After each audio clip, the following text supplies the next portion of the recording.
Okay, hi everybody. I'm going to continue on with my preventative maintenance that I started on my last video.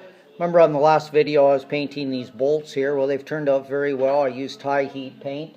And anyways, I've been looking at this nameplate for a while. And the screws that hold it on, the nameplate here, supercharged, that goes on here. And I've often wondered, I wonder how tough it's going to be to undo these screws. Well, this ski has 38 hours on it, 38, 40 hours, freshwater use, impeccable condition, well aired out.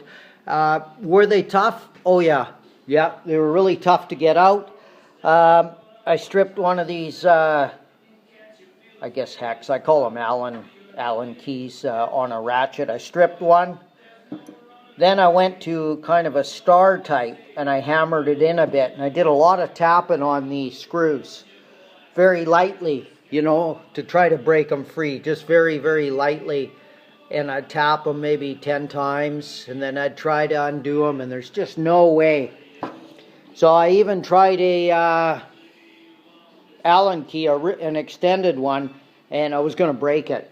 So anyways, I finally got it. Because I wanted to get this nameplate off for two reasons. One, to copper coat the screws, which I've done.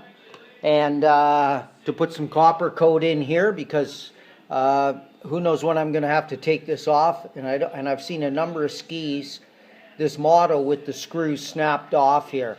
And just to let you know, I believe they used a thread locker on them.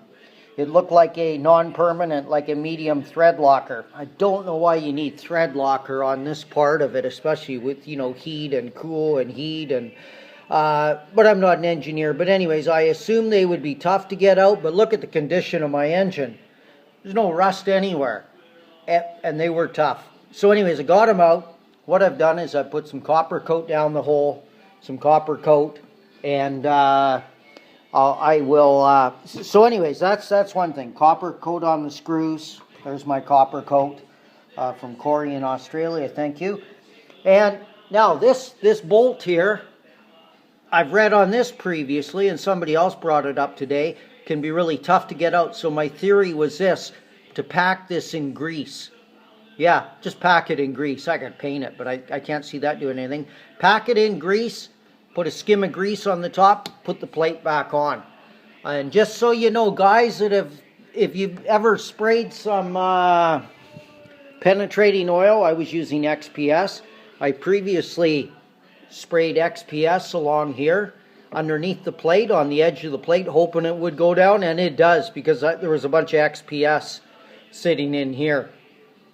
So it does get down there, because really, in reality, I should have pulled this plate off when I first bought the ski, because I swear I felt like I was about to break these little screws off. So what I'm going to do is I'm going to pack this.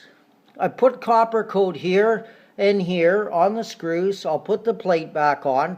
I'll put a skim of my super lube, synthetic grease. I'll put a skim on the top across here so the plate doesn't create any rust between the surfaces. I don't know if it will, but I'm going to fill this whole cavity with super lube because it's rated to I believe 450 Fahrenheit. And what I've read on exhaust risers, if we want to call this a riser, I think maybe about 180 degrees is the maximum temperature. I'm not sure, but I think 450 will give me plenty. And my theory is this: if I fill this with grease, I'll never have a rust issue in here. So when I do need to take this bolt out, I shouldn't have any problems. Anyways, that's my theory. It's I'm going to do it right now.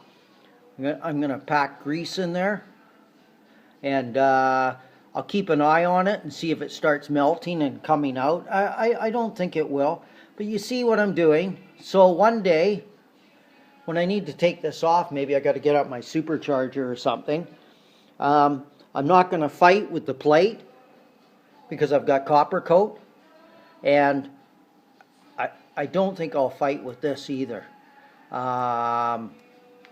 See, and then I'll put a skim on here. So when I put that plate on, I've got a nice greased up surface. And like I say, I believe this is, they rate it to 450.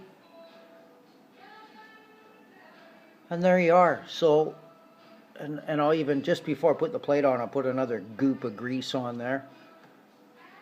And grease everything up. And I should be good.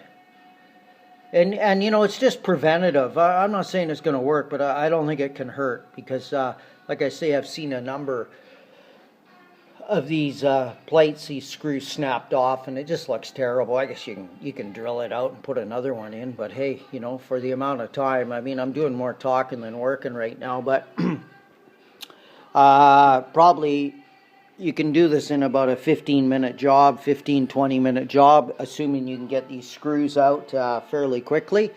And then I'll put the plate back on.